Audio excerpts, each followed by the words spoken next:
సహోదరులందరికీ యేసుక్రీస్తు నామంలో వందనాలు. మనందరికీ తండ్రి అయిన దేవునికి స్తుతులు, స్తోత్రములు, కృతజ్ఞతాస్తుతులు చెల్లించుచున్నాను. మనము ఈరోజు పరిశుద్ధ గ్రంథం నుండి మరొక ప్రత్యేకమైన అంశాన్ని పరిశీలించే ప్రయత్నం చేద్దాం. వీళ్ళరా అంశం పేరు అభిషేకము అన్న అంశాన్ని మనం ఈరోజు పరిశీలిద్దాం. అంటే పరిశుద్ధ గ్రంథంలో అభిషేకాన్ని గురించిన సందర్భాలు ఎక్కడెక్కడ ఉన్నాయి, ఏ కాలాలలో ఏది అభిషేకంగా ఉంది, వివిధ కాలాలలో అభిషేకము కాలానుగుణంగా ఎలా మారుతూ వచ్చింది అన్న విషయాలను మనము ఈరోజు పరిశీలించే ప్రయత్నం చేద్దాం. అయితే చాలా మంది నేటి కాలంలో సేవకులు, దైవజనులు అనబడిన వారు ఏమనుకుంటున్నారు అంటే అభిషేకం ఉంటేనే బోధ చేయాలి, అభిషేకం పొందిన వాళ్ళే దైవజనులుగా ఉండాలి, సంఘాన్ని నడిపించాలి అన్న ఒక అపోహ ఉంది. అయితే ఈ పాత నిబంధన కాలంలో కేవలము లేవీయులు, అందులోనూ అహరోను వంశస్థులు, అహరోను యొక్క కుమారులైన ఎలియాజరు, ఈతమరు వంశాలలోని వారు మాత్రమే యాజకులుగా ఉండే ఒక పరిస్థితి మనకు కనబడుతుంది. ఒక సంవత్సరంలో 12 నెలలు ఉంటే ఆ 12 నెలల్లో 24 మందిని, 24 వంశాల వారిని దావీదు గారు ఎంపిక చేసి ఒక్కొక్కరికి నెలలో సగము, అంటే 12 నెలల్లో 12 సగాలు, అంటే 24 మందిని ఆయన యాజకులుగా నియమించిన ఒక సందర్భము మనకు కనబడుతుంది. మొదటి దినవృత్తాంతాల గ్రంథంలో 24వ అధ్యాయం అంతా మనం చదివితే అక్కడ ఈ యాజకులు యాజకత్వపు సేవ చేసే నియామకము, వారి యొక్క తరగతి చొప్పున ఎలా విభజింపబడ్డారు, ఎలా నియమింపబడ్డారు అనే విషయం మనకు అక్కడ చాలా స్పష్టంగా కనబడుతుంది.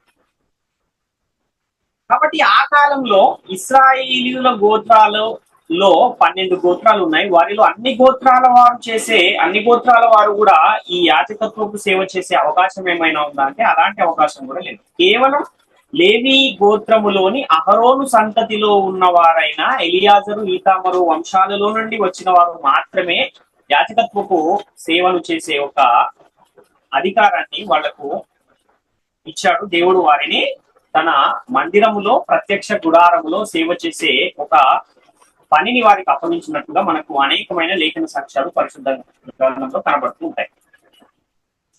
అయితే ఆ కాలంలో ఎలాగైతే యాజకులుగా నియమింపబడిన వారిని అభిషేకించే ఒక నియమం కూడా ఉంది.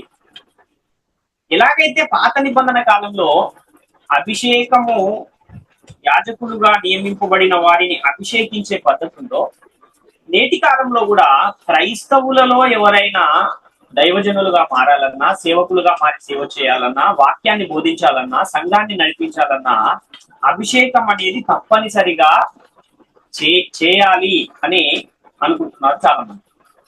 అందుకే ఎవరైనా బోధకుడు కలిస్తే వారితో కొంచెం పరిచయం ఏర్పడిన తర్వాత ఏమడుగుతారంటే, బ్రదర్ మీరు అభిషేకం పొందారా అన్న ప్రశ్న అడుగుతూ ఉంటారు. ఎక్కువ మనకు వినపడుతూ ఉంటుంది. అయితే అనేకమైన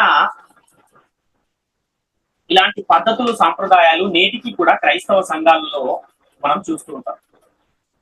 ప్రతి ఆదివారము మనము సంఘానికి గనక వెళ్తే కొన్ని సంఘాలలో సంఘంలో సేవకుడు నిలబడే చోట ఒక గట్టులాగా కట్టి దాన్ని నిర్మించి దానికి పుల్పిట్ అనే ఒక పేరును పెట్టి అభిషేకింపబడిన వారు మాత్రమే దాని మీదకి వెళ్ళి ప్రసంగం చేయాలి అన్న ఒక నియమాన్ని కూడా పెట్టుకున్న పరిస్థితులు మనకు కనబడుతుంటాయి. అయితే ఈ అభిషేకం అంటే అసలు ఏంటి, ఈ అభిషేకము విషయంలో కాలానుగుణంగా జరిగిన మార్పులు ఏంటి అన్న విషయాన్ని మనం ఈరోజు పరిశీలించే ప్రయత్నం చేద్దాం. అయితే ఈ బోధలు విన్నవారు ఏమనుకుంటారంటే, వాక్యాన్ని ప్రకటించటం నా పని కాదు, ఎందుకంటే వాక్యాన్ని ప్రకటించేది దైవజనుడే కదా, అభిషేకింపబడిన వాడు ఆయనే కదా అని చాలా మంది ఆ విధంగా వాక్యాన్ని ప్రకటించే పని నుండి తప్పుకునే ఒక ప్రమాదం కూడా ఉంది. కాబట్టి అభిషేకం అంటే ఏంటని పరిశుద్ధ గ్రంథం తెలియజేస్తుందో దాన్ని మనం పరిశీలిస్తే, ఎవరైతే యాజకుడుగా నియమింపబడ్డాడో లేక ఒక రాజును కూడా అభిషేకించే ఒక పరిస్థితి మనకు పరిశుద్ధ గ్రంథంలో కనబడుతుంది. కాబట్టి రాజును గాని లేక యాజకుణ్ణి గాని అభిషేకించేటప్పుడు తైలపు బుడ్డితో తల మీద నూనె పోసి అభిషేకించే ఒక పద్ధతి మనకు పరిశుద్ధ గ్రంథంలో కనపడుతుంది. ఈ అభిషేకం చేసే తైలాన్ని ఏమని పిలుస్తుంది పరిశుద్ధ గ్రంథం అంటే ప్రతిష్టాభిషేక తైలము అని పరిశుద్ధ గ్రంథం తెలియజేస్తుంది. కాబట్టి అసలు ఈ అభిషేక తైలాన్ని ఎలా తయారు చేస్తారు, ఎలా తయారు చేశారు పాత నిబంధన కాలంలో అని మనం చూస్తే నిర్గమకాండంలో 30వ అధ్యాయంలో 22 నుంచి 24 వచనాల్లో వ్రాయబడిన ఆ సందర్భాన్ని మనం ఒకసారి పరిశీలన చేద్దాం. ఇది నిర్గమకాండము 30వ అధ్యాయం 22 నుంచి 24 వచనాలు. మరియు యెహోవా మోషేతో ఇట్లా నీవు ముఖ్యమైన సుగంధ సంభారములలో పరిశుద్ధ స్థల సంబంధమైన తులముల చొప్పున అచ్చమైన గోపరసము 500 తులములను, సుగంధము గల లవంగి పట్ట సగము అనగా అందులో 500లో సగము 250 తులములు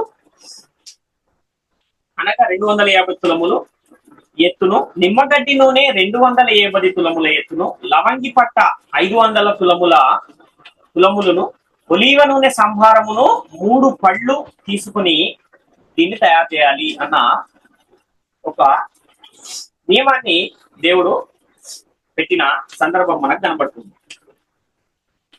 అయితే గోపరసం అనేది ఒక 500 తులములు, సుగంధము గల లవంగి పట్ట 250 తులములు, నిమ్మగడ్డి నూనె 250 తులములు, లవంగి పట్ట ఏమో 500 తులములు, ఒలీవ సంభారము 3 పళ్ళు అని వీటితో ప్రతిష్ట అభిషేక తైలము అనేది తయారు చేయాలి అన్న ఒక నియమం మనకి ఇక్కడ కనబడుతుంది. ఇలా తయారు చేసిన దానినే ప్రతిష్టాభిషేక తైలము అని దానికి ఒక పేరు కూడా మనకు కనబడుతుంది.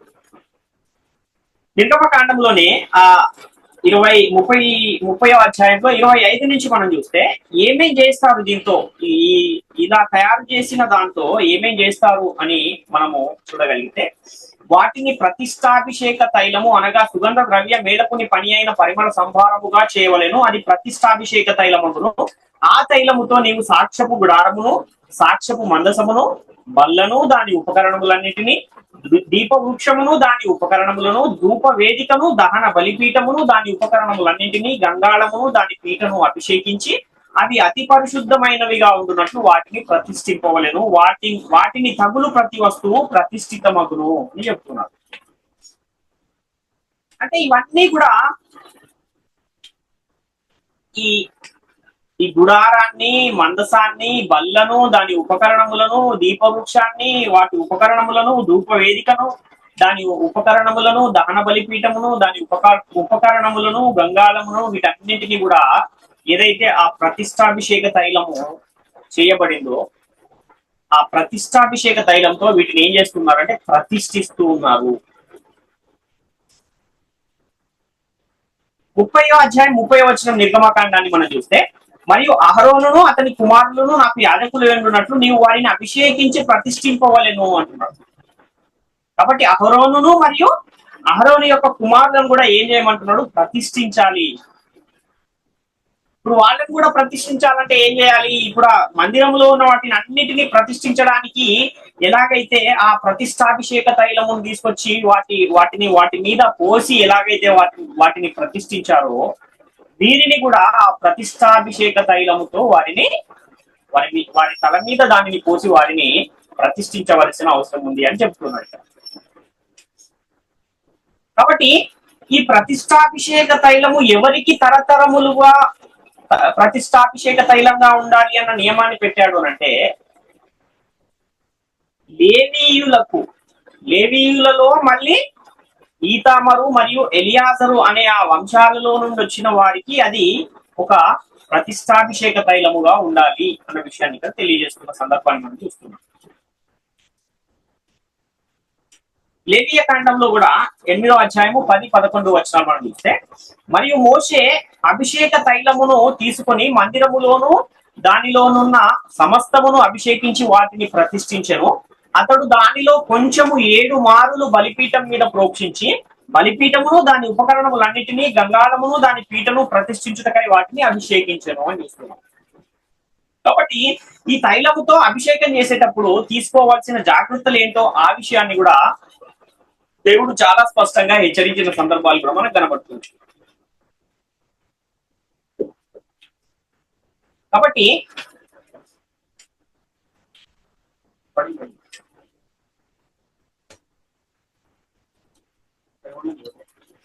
కాబట్టి అలాంటి ఒక ప్రతిష్టాభిషేక తైలాన్ని దేవుడు ఇశ్రాయేలు సమాజంలోనున్న ఆ లేవీయులు మరియు లేవీయుల నుండి వచ్చిన ఈతామరు మరియు ఎలియాజరు వంశములో నుండి వచ్చిన వారికి దానిని ఒక తరతరములకు వారికి ఒక కట్టడగా దాన్ని నియమించిన ఒక సందర్భం మనకు కనబడుతుంది. అది ఎలా చేయాలి, దాన్ని ప్రతిష్ఠించేటప్పుడు తీసుకోవాల్సిన జాగ్రత్తలు ఏంటో కూడా, ఏ జాగ్రత్తలను మనము తీసుకోవాలి, ఎలాంటి జాగ్రత్తలు ఆ యొక్క అభిషేకం చేసేటప్పుడు తీసుకోవాలి అన్నదాన్ని కూడా తెలియజేస్తున్న ఆ సందర్భాన్ని కూడా మనం చూస్తే నిర్గమకాండంలో 30వ అధ్యాయము 32, 33 వచనాల్లో ఇలా వ్రాయబడింది. దానిని నరశరీరము మీద పోయకూడదు, దాని మేళనము చొప్పున దాని వంటిది ఏదైనాను చేయకూడదు, అది ప్రతిష్ఠితమైనది, అది మీకు ప్రతిష్ఠితమైనదిగా ఉండవలెను, దాని వంటిది కలుపువాడును అన్యుని మీద దానిని పోయివాడును తన ప్రజలలో నుండి కొట్టివేయబడవలెను అని చెప్పుము అని మోషే గారితో దేవుడు చెప్తున్నాడు. కాబట్టి ఈ అభిషేకము అనేది పాత నిబంధన కాలంలో యాజకులను మరియు రాజులను అభిషేకించడానికి దీన్ని ఉపయోగించే ఒక పరిస్థితి కనబడుతుంది. అలాగే మందిరములోను ఉపకరణములను, అలాగే బలిపీఠ సంబంధమైన ప్రతి వస్తువును కూడా అభిషేకించే విధంగా ఆ యొక్క అభిషేక తైలమును వారు తయారు చేసిన సందర్భం కూడా కనబడుతుంది. కాబట్టి అభిషేకము పొందిన యాజకులు చేసే పని ఏంటి అంటే, యాజకులు ఏం చేస్తారు, అక్కడ తన పాపముల నిమిత్తమును ప్రజల పాపముల నిమిత్తమును దేవుని సన్నిధిలో అర్పణ చేయువాడై ఉన్నాడు. అదేవిధంగా ప్రజల విన్నపములను దేవుని యొద్దకు తీసుకెళ్లి వాటిని విన్నవించేవాడుగా, దేవుని చిత్తమును ప్రజలకు తెలియపరిచేవాడుగా యాజకుడు మనకు కనపడుతున్నాడు. మరి అభిషేకం పొందిన రాజులు చేసే పని ఏంటి అని కూడా మనం చూస్తే, అభిషేకింపబడిన రాజులు దేవుని చట్టాన్ని ప్రకటింపజేసి ఆ చట్టాన్ని ప్రజల చేత అనుసరింపజేసేవారుగా రాజులు మనకు కనబడుతున్నారు. అయితే ఇప్పుడు యాజకుడైన అహరోనును అభిషేకించిన ఆ సందర్భాన్ని కూడా చూస్తే నిర్గమకాండంలో 30వ అధ్యాయం 30వ వచనంలో, మరియు అహరోనును అతని కుమారులను నాకు యాజకులై ఉండునట్లు నీవు వారిని అభిషేకించి ప్రతిష్ఠింపవలేను అని దేవునితో మోషే గారు చెప్పిన సందర్భాన్ని చూస్తుంది. లేవియకాండంలో 8వ అధ్యాయము 12, 13 వచనాలు కూడా చూస్తే, మరియు అతడు అభిషేక తైలములో కొంచెము అహరోను తల మీద పోసి అతన్ని ప్రతిష్ఠించుటకై అతన్ని అభిషేకించను. అప్పుడు అతడు అహరోను కుమారులను దగ్గరకు తీసుకుని వచ్చి వారికి చుక్కాయిలను తొడిగి వారికి దట్టీలను కట్టి వారికి ఉల్లాయిలను పెట్టెను అని చూస్తున్నాం. అంటే యాజకులుగా ఉన్న వారిని అభిషేకము చేసే ఒక పద్ధతి పాత నిబంధన గ్రంథంలో మనకు చాలా స్పష్టంగా కనబడుతుంది. ఎక్కడ పోస్తున్నారు దీనిని అని అంటే, తల మీద దాన్ని పోయాలి, నరశరీరము మీద దానిని పోయకూడదు అన్న ఒక నియమాన్ని కూడా ఇక్కడ తెలియజేస్తూ ఉన్న సందర్భం మనకు కనబడుతుంది.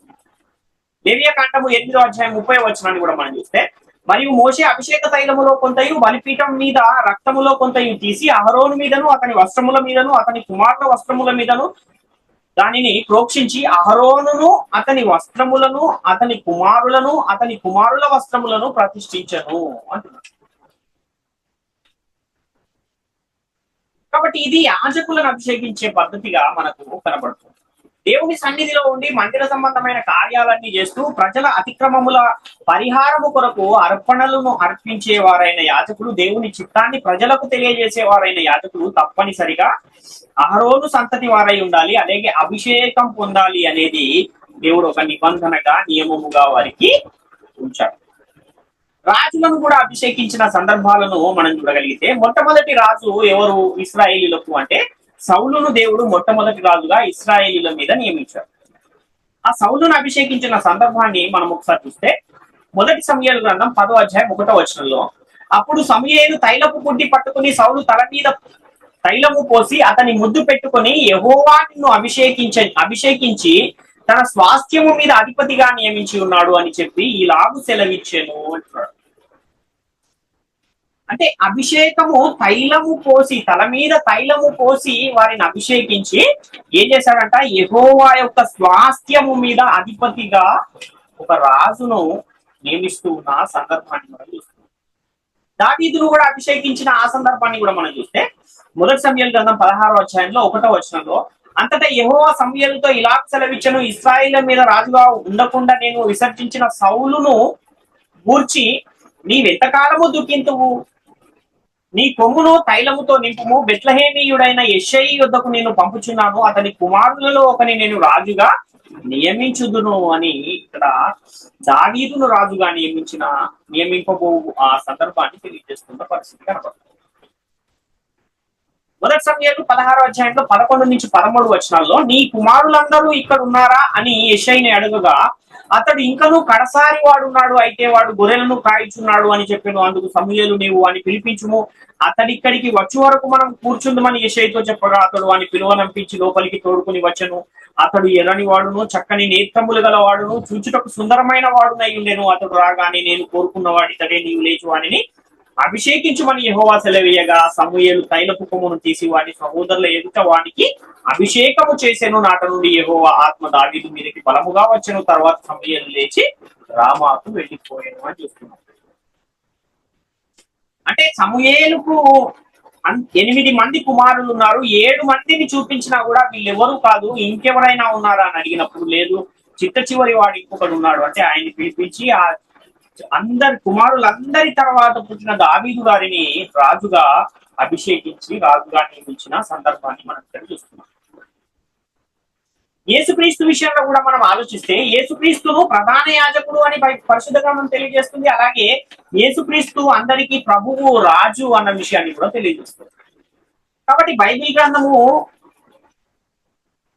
యేసుక్రీస్తు వారిని యాజకుడు అని చెబుతూ ఉంది అంటే, రాజు అని చెబుతూ ఉంది అంటే, ఎలాగైతే పాత నిబంధన కాలంలో అభిషేకము వారు పొందారో, యేసుక్రీస్తు వారు కూడా అలా అభిషేకం ఏమైనా పొందారా అని మనం ఆలోచిస్తే, లూకాసు వార్త 4వ అధ్యాయం 18వ వచనంలో మనకు ఒక లేఖనం కనబడుతుంది. లూకాసు వార్త 4వ అధ్యాయం 18వ వచనం, ప్రభు ఆత్మ నా మీద ఉన్నది, బీదలకు సువార్త ప్రకటించుటకై ఆయన నన్ను అభిషేకించను, చెరలోనున్న వారికి విడుదలను, గురుడి వారికి చూపును ప్రకటించుటకును, నలిగిన వారిని విడిపించుటకును ఆయన నన్ను అభిషేకించను అని ఇక్కడ మనం చూస్తున్నాం. అంటే బీదలకు సువార్తను ప్రకటించుటకు ఆయన నన్ను అభిషేకించను అంటున్నాడు. అంటే యేసుక్రీస్తు వారికి అభిషేకం అనేది జరిగింది అన్న విషయము ఇక్కడ లూకా గారు పరిశుద్ధాత్మ ప్రేరణతో ఈ వాక్యాన్ని రాస్తున్నారు అన్న విషయాన్ని మనం గమనించాలి. ఇప్పుడు ఈ 4వ అధ్యాయం లూకాసు వార్తలో చెప్పబడింది ఇదేంటి అని అంటే, ఇది ఒక ప్రవచనము, ఇది నెరవేరిన ప్రవచనం. మరి దీని ప్రవచనం ఎక్కడుంది అంటే, పాత నిబంధన గ్రంథంలోని యెషయా గ్రంథంలో 61వ అధ్యాయం 1వ వచనంలో మనకు దీని తాలూకా ప్రవచనము మనకు కనపడుతుంది. ప్రభువు యెహోవా ఆత్మ నా మీదికి వచ్చి ఉన్నది, దీనులకు సువర్తమానం ప్రకటించుటకు యెహోవా నన్ను అభిషేకించెను, నలిగిన హృదయము గల వారిని దృఢపరచుటకును, చెరలోనున్న వారిని విడుదలను, బంధింపబడిన వారికి విముక్తిని ప్రకటించుటకును ఆయన నన్ను అభిషేకించను అన్న మాట మనకి కనపడుతుంది. అంటే ఎవరు అభిషేకించారు యేసుక్రీస్తు వారిని అంటే, దేవుడే అభిషేకించాడు అన్న విషయము మనకు ఇక్కడ చాలా స్పష్టంగా కనబడుతుంది. అపోస్తలుల కార్యముల గ్రంథము 4వ అధ్యాయము 28వ వచనాన్ని కూడా మనం చూస్తే, వాటిని అన్నిటినీ చేయుటకై నీవు అభిషేకించిన నీ పరిశుద్ధ సేవకుడైన యేసునకు విరోధముగా హేరోదును, పొంతి పిలాతును, అన్యజనులతోనూ ఇశ్రాయేలు ప్రజలతోనూ ఆ పట్టణమందు నిజముగా కూడుకునేది అంటున్నాడు. అంటే యేసుక్రీస్తుని దేవుడు అభిషేకించాడు, అభిషేకించే ఆయనను దేవుని యొక్క ఆ సువార్తను ప్రకటించడానికి పంపించాడు అన్న విషయం మనకి ఇక్కడ అర్థమవుతుంది. ఎలాగైతే పాత నిబంధనలో యాజకులు అభిషేకింపబడిన తర్వాత దేవుని మాటలను అక్కడ ఉన్న ప్రజలకు తెలియజేశారో, యేసుక్రీస్తు వారు కూడా అభిషేకించబడిన తర్వాత ఆయన తన సువార్తను ప్రారంభించారు అన్న విషయాన్ని కూడా మనం గమనించవలసిన అవసరం. ఆయన 33.5 సంవత్సరాలు భూమి మీద జీవించిన కాలంలో చివరి 3.5 సంవత్సరాలే తన యొక్క ప్రకటించే పనిని, సువార్త ప్రకటించే పనిని చేశారు అని మనం చూడగలుగుతాం.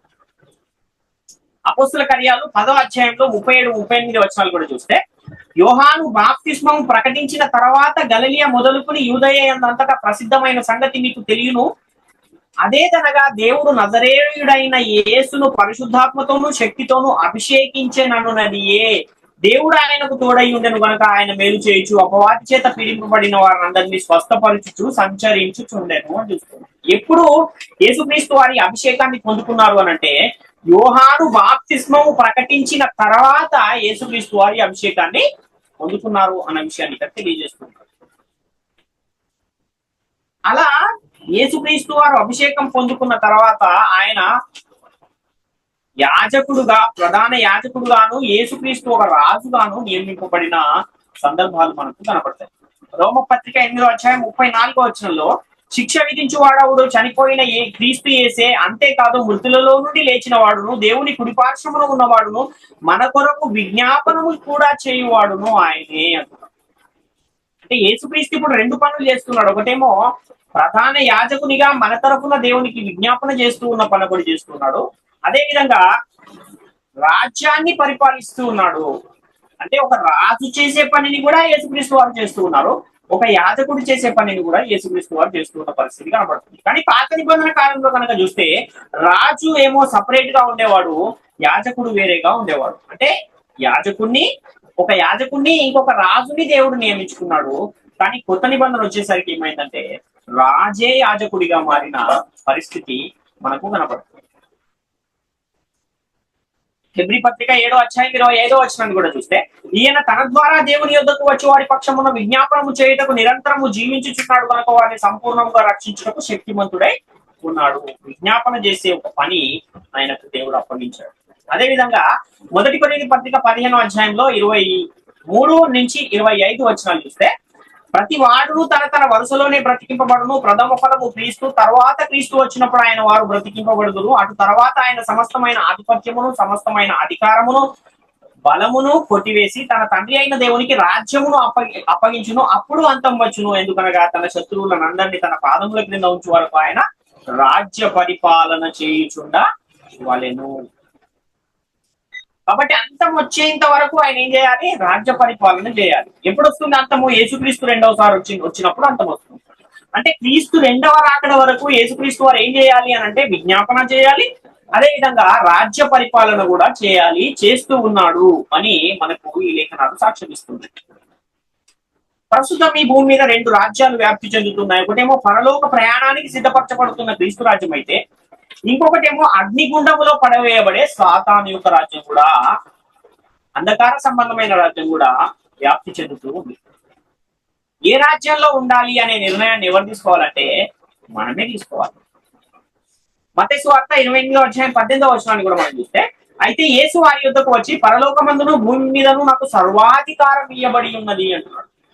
ఎప్పుడైతే ఆయన చనిపోయి సమాధి చేయబడి మృతులలో నుండి లేపబడిన తర్వాత ఆయన నాకు సర్వాధికారం ఇవ్వబడి ఉన్నది అన్న విషయాన్ని తెలియజేస్తున్నారు.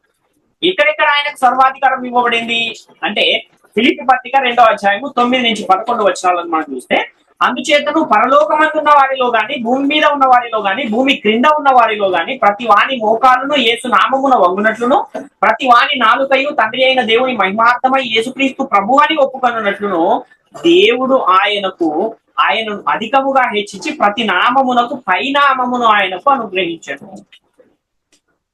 పరలోకములోనూ ఆయనకు అధికారం ఇవ్వబడింది, భూమి మీద అధికారం ఇవ్వబడింది, భూమి క్రింద కూడా ఆయనకు అధికారము ఇవ్వబడింది. అంటే 3 లోకాలలో ఆయన అధికారాన్ని పొందిన వాడై రాజ్య పరిపాలన చేస్తూ ఉన్నాడు అన్న విషయాన్ని మనం చూస్తున్నాం.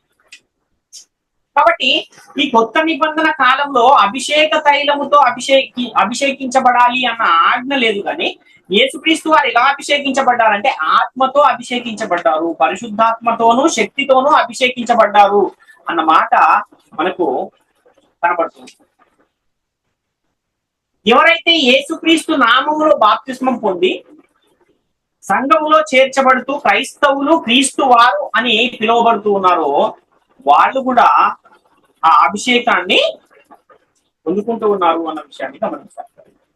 వాళ్ళు కూడా యాజకులుగా ఉండడానికి, రాజులైన యాజక సమూహముగా ఉండడానికి దేవుడు వారిని పిలిచాడు ఆయన రాజ్యంలోని.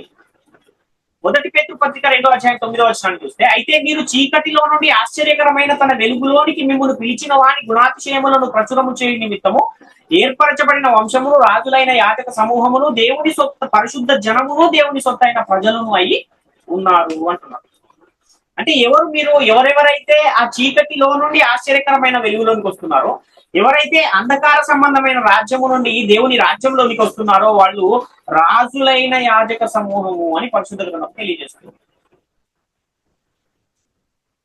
ఎప్పుడు యాజకులుగా మార్చబడతారు అంటే చీకటిలో నుండి ఆశ్చర్యకరమైన వెలుగులోనికి, అంటే బాప్తిస్మము పొంది సంఘములో చేర్చబడినప్పుడు వీళ్ళు యాజకులుగా మారుతున్నారు, రాజులుగా మారుతున్నారు అన్న విషయాన్ని గమనించవలసిన అవసరం. మరి మనం కూడా అభిషేకం పొందుకుంటూ ఉన్నామా అంటే మనం కూడా అభిషేకం పొందుకుంటున్నాము. కానీ ఎవరో వచ్చి తైలపు పుట్టిని తీసుకుని మన మన మన మన తల మీద తైలము పోసి మనల్ని అభిషేకించట్లేదు, కానీ దేవుడే మనల్ని అభిషేకిస్తూ ఉన్నాడు. ఎప్పుడు అనంటే ఎప్పుడైతే మనము బాప్తిస్మాన్ని పొందుకుంటున్నామో అప్పుడు మనము అభిషేకింపబడుతూ ఉన్నాం. అపోస్తల కార్యాలు 2వ అధ్యాయం 38వ వచనాన్ని మనం చూస్తే, పేతురు మీరు మారు మనసు పొంది పాప క్షమాపణ నిమిత్తం ప్రతి వాడు యేసుక్రీస్తు నామమున బాప్తిస్మం పొందుడి, అప్పుడు మీరు పరిశుద్ధాత్మ అను వరము పొందుదురు అంటున్నారు. ఈ పరిశుద్ధాత్మ అని వరము పొందడమే ఏంటి అనంటే అభిషేకం పొందడము అన్న విషయాన్ని మనం గమనించాలి. నేటి కాలంలో తైలము చేత అభిషేకింపబడే పరిస్థితి లేదు. అలా మీరు తైలపు బుడ్డి తీసుకుని మీరు కూడా దైవజనులుగా ఉన్న వారిని అభిషేకించుడి అన్న ఆజ్ఞ మనకు పరిశుద్ధ గ్రంథంలో ఎక్కడ కూడా కనబడదు. 1 యోహాను పత్రిక 2వ అధ్యాయం 20వ వచనాన్ని మనం చూస్తే, అయితే మీరు పరిశుద్ధుని వలన అభిషేకము పొందిన వారు గనక సమస్తమును ఎరుగుదురు అంటున్నాడు. మీరు అని ఎవరికి చెప్తున్నాడు ఈ మాట అంటే సంఘములో చేర్చబడిన వారికి చెబుతూ ఉన్నమాట. అభిషేకము పొందిన వారు మీరు అని ఇక్కడ తెలియజేస్తున్న సందర్భాన్ని మనం చూస్తున్నాం. 1 యోహాను పత్రిక 2వ అధ్యాయం 27వ వచనాన్ని కూడా మనం చూస్తే, అయితే ఆయన వలన మీరు పొందిన అభిషేకము మీలో నిలుచుచున్నది గనక ఎవడును మీకు బోధింపనక్కరలేదు. ఆయన ఇచ్చిన అభిషేకము సత్యమే గాని అబద్ధము కాదు. అది అన్నిటిని గూర్చి మీకు బోధించుచున్న ప్రకారముగాను ఆయన మీకు బోధించిన ప్రకారముగాను ఆయనలో మీరు నిలుచుచున్నారు అంటున్నాడు. అంటే ఆయన అంటే దేవుని వలన మీరు పొందిన అభిషేకము మీలో నిలుచుచున్నది అని ఇక్కడ తెలియజేయబడుతున్న సందర్భాన్ని మనం చూస్తున్నాం. అంటే దేవుడు మనల్ని అభిషేకిస్తూ ఉన్నాడు. కాబట్టి నేటి కాలంలో పాత నిబంధనలో ఉన్నట్టుగా తైలము తీసుకొచ్చి అభిషేకం చేసి వారిని యాజకులుగా చేసే పరిస్థితి లేదు. ఎందుకంటే ఎవరెవరైతే ఆ పాత జీవితాన్ని విడిచిపెట్టి చీకటిలో నుండి ఆశ్చర్యకరమైన వెలుగులోనికి వచ్చి దేవుని సంఘములో చేర్చబడుతున్నారో వాళ్ళందరూ కూడా యాజకులుగా దేవుడు వాటిని నియమించాడు. వారందరూ కూడా దేవుని పని చేయవలసిన అవసరం ఉంది. ప్రతి ఒక్కరు కూడా సువార్తను ప్రకటించవలసిన అవసరం ఉంది అన్న విషయాన్ని ఇక్కడ తెలియజేస్తున్నారు. 1 యోహాను పత్రిక 4వ అధ్యాయం 13వ వచనాన్ని కూడా మనం చూస్తే, దీని వలన మనం ఆయన యందు నిలిచి ఉన్నామనియు ఆయన మన యందు ఉన్నాడనియు తెలుసుకొనుచున్నాము. ఏలయనగా ఆయన మనకు తన ఆత్మలో పాలు దయచేసి ఉన్నాడు అంటున్నాడు. అంటే ఆత్మలో పాలు దయచేయడమే ఏంటి అంటే అభిషేకాన్ని పొందుకోవడం. అందుకే యేసుక్రీస్తు కూడా పరిశుద్ధాత్మతోనూ శక్తితోనూ అభిషేకింపబడ్డాడు అన్న మాట మనకు అపోస్తలుల కార్యాల్లో కనబడుతుంది. అదేవిధంగా యోహాను సువార్తలో కూడా కొలత లేకుండా ఆయనకు దేవుడు ఆత్మను అనుగ్రహించను అన్నమాట కూడా 3వ అధ్యాయంలో కనబడుతుంది. కాబట్టి మనము కూడా అభిషేకం పొందాము, కానీ ఆ రోజు ఏదైతే భౌతికంగా ఒక తైలపు బుడ్డిలో తైలమును నింపుకుని వచ్చి తల మీద పోసి అభిషేకించే పద్ధతిలో మనం అభిషేకించబడలేదు, కానీ పరిశుద్ధాత్మతో మనం అభిషేకింపబడ్డాము అన్న విషయాన్ని మనం గమనించవలసిన అవసరం. ఎఫెసీయులకు రాసిన పత్రిక 1వ అధ్యాయం 13వ వచనాన్ని మనం చూస్తే, మీరును సత్య వాక్యమును అనగా మీ రక్షణ సువార్తను విని క్రీస్తునందు విశ్వాసం ఉంది వాగ్దానము చేయబడిన ఆత్మ చేత ముద్రింపబడితిరి అంటున్నాడు. అంటే వాగ్దానము చేయబడిన ఆత్మ చేత మనము ముద్రింపబడ్డాము, అభిషేకింపబడ్డాము అన్న విషయాన్ని గమనించవలసిన అవసరం. ఎఫెసీయులకు రాసిన పత్రిక 4వ అధ్యాయం 30వ వచనాన్ని కూడా మనం చూస్తే, దేవుని పరిశుద్ధాత్మను దుఃఖపరచకుడి, విమోచన దినము వరకు ఆయన యందు మీరు ముద్రింపబడి ఉన్నారు. అంటే పరిశుద్ధాత్మ అనే అభిషేకాన్ని మనము ఎప్పుడైతే బాప్తిస్మం పొందుతూ ఉన్నామో, రక్షణ పొందుతున్నామో అప్పుడే దానిని పొంది ఉన్నాము అన్న విషయాన్ని ఇక్కడ మనకు తెలియజేస్తున్న పరిస్థితి కనబడుతుంది. ఇంకా 2వ కొరింథీ పత్రికలో కూడా 1వ అధ్యాయము 21, 22 వచనాలను మనం చూస్తే, మీతో కూడా క్రీస్తునందు నిలిచి ఉన్నట్లుగా మిమ్మల్ని స్థిరపరిచి అభిషేకించిన వాడు దేవుడే. ఆయన మనకు ముద్ర వేసి మన హృదయములలో మనకు ఆత్మ అను సంచకరువును అనుగ్రహించి ఉన్నాడు అని చెప్తున్నాడు. అంటే ఎలా అభిషేకించాడు? మమ్మును స్థిరపరిచి అభిషేకించిన వాడు దేవుడే. అంటే ఆ దేవుడు ఎలా అభిషేకించాడు, ఎలా స్థిరపరిచాడు అంటే ఆత్మ అనే సంచకరువును మన హృదయములలో ఉంచి మనల్ని ముద్ర వేయడం ద్వారా మనల్ని ఆయన అభిషేకించాడు అన్న విషయాన్ని తెలియజేస్తుంది. కాబట్టి పాత నిబంధనలో ఎలాగైతే యాజకులను తైలపు బుడ్డి తీసుకొచ్చి వాళ్ళ తల మీద పోసి అభిషేకించారో, రాజులను ఎలాగైతే తైలపు కొమ్ముతో తైలము వారి తల మీద పోసి అభిషేకించారో, అదే విధంగా నేటి కాలంలో కూడా అలాంటి అభిషేకం అయితే లేదు, కానీ పరిశుద్ధాత్మతో అభిషేకింపబడిన వారమై పరిశుద్ధాత్మని మన హృదయంలో ఉంచుకుని పరిశుద్ధాత్ముని చేత అపోస్తలుల ద్వారా సిద్ధపరచబడి స్థిరపరచబడిన వాక్యాన్ని మన హృదయాలలో ఉంచుకోవటం ద్వారా మనం కూడా అభిషేకాన్ని పొందుకున్న వారమై దేవునికి యాజకులుగా ఉండాలి అని పరిశుద్ధ గ్రంథం తెలియజేస్తుంది. కానీ నేటి కాలంలో చాలా మంది ఏం చేస్తున్నారంటే అభిషేకము కూడా దైవజనులుగా మారుతూ ఉన్న వాళ్లకు అభిషేకాలు చేసి వారిని దైవజనులుగా సేవకులుగా వారిని నియమిస్తూ ఉన్న సందర్భాలు నేటికి మనకు కనబడుతున్నాయి.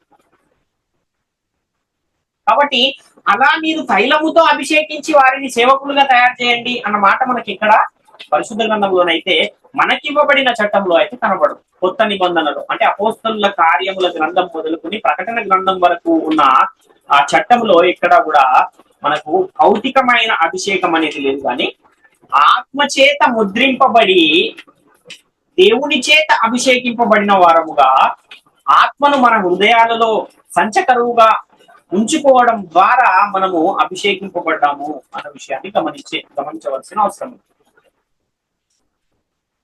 కాబట్టి ప్రియులారా, ప్రాముఖ్యమైన ఈ విషయాలన్నీ కూడా ప్రతి ఒక్కరు గమనించి గ్రహించి దేవుని కృపకు పాత్రలుగా ఉండాలని మిమ్మల్ని అందరినీ వేడుకొనుచు నా మాటలు ముగిస్తున్నాను. అందరికీ వందనాలు.